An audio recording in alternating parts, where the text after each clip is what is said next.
آپ سے بدسلوکی نہ کرنا بلکہ حسن سلوک کرتے رہنا، اور ناداری کے اندیشے سے اپنی اولاد کو قتل نہ کرنا،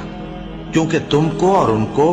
ہم ہی رزق دیتے ہیں، اور بے حیائی کے کام ظاہر ہوں یا پوشیدہ ان کے پاس نہ پھٹکنا،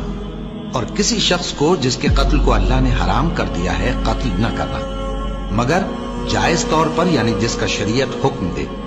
ان باتوں کی وہ تمہیں تاکید کرتا ہے تاکہ تم سمجھو، اور یتیم کے مال کے پاس بھی نہ جانا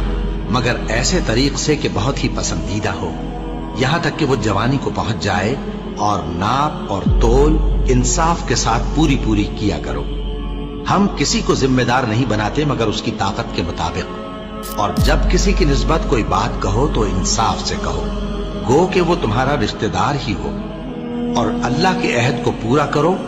ان باتوں کا اللہ تمہیں حکم دیتا ہے تاکہ تم نصیحت قبول کرو، اور یہ